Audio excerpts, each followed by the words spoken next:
Sebelum menonton, jangan lupa like, subscribe, dan tekan tombol lonceng. Selamat menyaksikan. Halo sahabat Eljon, kembali lagi di Eljon Medical Forum bersama saya Cynthia Karani, dan tentunya di Eljon Medical Forum ini kita akan membahas seputar dunia kesehatan. Hari ini khususnya kita akan bahas mengenai kehamilan, yaitu preeklamsi. Sebetulnya apa sih preeklamsi ini, gejalanya seperti apa saja akan kita bahas.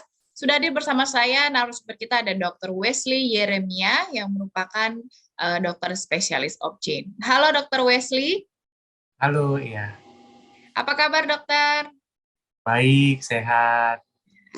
Oke, dokter, kita akan bahas soal preeklamsi ya dokter, yang biasanya ada beberapa kasus ibu hamil yang mengalami ini. Mungkin saya langsung ke pertanyaannya, dokter, sebetulnya apa sih itu preeklamsi, kemudian gejalanya seperti apa saja dok? Jadi preeklamsia adalah gejala pada ibu hamil di mana biasanya ditemukan tekanan darah atau tensi biasanya tinggi dan terjadi biasanya mendadak di usia kehamilan 20 minggu ke atas atau 5-6 bulan ke atas, disertai dengan terjadi kelebihan protein atau kebocoran protein di urin atau di kencing. Biasanya kalau tidak ditangani, bila tidak diberikan penanganan awal, akan menyebabkan komplikasi atau kegawatan di akhir kehamilannya. Oke, jadi istilahnya kelebihan protein gitu ya dokter ya? Iya, kebocoran protein. Kebocoran protein. Kemudian gejalanya apa saja nih dokter yang muncul kalau mengalami preeklamsi ini dok? Dua gejala yang paling khas atau awal muncul biasanya tadi tekanan darah tinggi atau tensi tinggi dengan proteinuri. Biasanya ibu hamil akan diminta periksa urin atau periksa kencing. Urin rutin nanti diketemukan kadar proteinnya positif pada urin. Itu gejala preeklamsi. Oke, perbedaannya dengan hipertensi apa dokter? Karena kan tadi ada darah tinggi gitu ya dokter ya.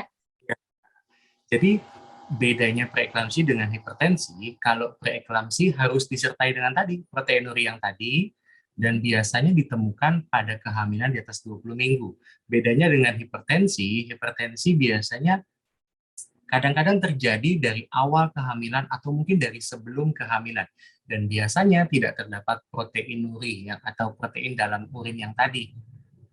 Tapi ada juga satu jenis preeklamsi namanya superimpos preeklamsi, di mana ibu-ibu dengan hipertensi sebelumnya, ibu dengan hipertensi sebelum kehamilan, kemudian disertai dengan terjadinya preeklamsi saat usia kehamilan 20 minggu ke atas. Namanya superimpos preeklamsi. Jadi berbeda ya dokter artinya gejalanya? Iya, beda. Biasanya dokter preeklamsi ini muncul di usia kehamilan berapa dok? Nah, seperti tadi yang saya katakan, biasanya akan timbul mulai terdeteksi saat usia kehamilan di atas 20 minggu. Kadang-kadang di trimester ketiga, 28 minggu ke atas, tapi secara teori mulai muncul sejak usia kehamilan 20 minggu. Nah, apakah semua preeklamsi itu memiliki gejala yang sama tadi dok, atau ada yang berbeda juga, atau tergantung kepada apa dokter faktornya? Untuk dua gejala yang awal tadi pasti sama, karena peningkatan tekanan darah dengan proteinuri. Tapi beberapa kasus preeklamsi kadang disertai mulai dari sakit kepala, gangguan penglihatan, pandangan kabur, nyeri ulu hati, kadang juga terasa sesak, dan mungkin ibu hamil kadang-kadang mengeluhkan, kaki saya bengkak dok, tangan saya bengkak gitu. Itu salah satu gejala yang harus kita waspadai sebuah gejala preeklamsi. Oke. Penyebabnya dokter apa nih dok? Sebenarnya kalau menurut jurnal katanya penyebabnya itu belum diketahui pasti, tapi dipercaya beberapa peneliti dari perkembangan atau pertumbuhan plasenta yang tidak normal. Awalnya dari itu patofisiologinya. Oke. Apakah usia juga menjadi faktor resiko dokter preeklamsi? Untuk faktor resiko iya. Biasanya pada hamil pertama dengan usia kurang dari 20 tahun atau lebih dari 40 tahun merupakan faktor resiko terjadi preeklamsi. Tapi bukan berarti hamil di bawah 20 tahun pasti preeklamsi ya. Jadi untuk ibu hamil tidak perlu takut di bawah 20 tahun atau setelah 40 tahun tidak selalu terjadi preeklamsi asalkan melakukan pemeriksaan screening awal sebelum kehamilan dengan baik. Dokter, kemudian betulkah dokter katanya plasenta yang bermasalah itu bisa jadi penyebab juga preeklamsi, Dok?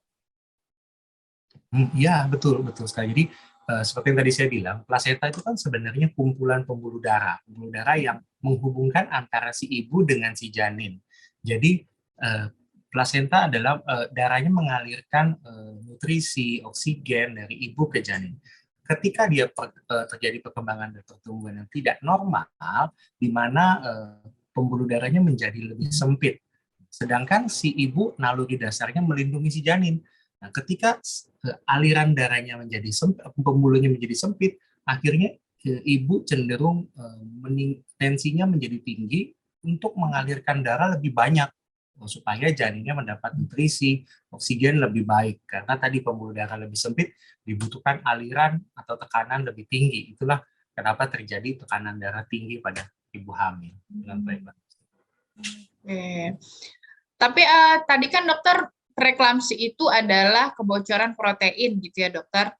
Benarkah dok ada hubungannya dengan pola makan tinggi protein terhadap risiko terjadinya preeklamsi ini dok? Oh, enggak, itu mitos. Jadi seringkali pasien ibu hamil bertanya, dok kalau supaya nggak jadi proteinnya bocor ke kencing atau kelebihan, gimana kalau kita konsumsi dengan rendah protein? Itu mitos. Karena justru protein adalah zat yang sangat penting untuk pertumbuhan perkembangan janin. Dosisnya sekitar 75 sampai 100 gram per hari saat untuk ibu hamil. Jadi mitos. Mitos ya dokter, berarti nggak ada hubungannya dengan konsumsi makanan tinggi protein. Baik, nah sahabat Eljon, itu dia tadi ya, kita sudah tahu apa itu preeklamsi, kemudian gejalanya, penyebabnya juga tadi sudah dijelaskan. Jangan kemana-mana, tetap di Eljon Medical Forum.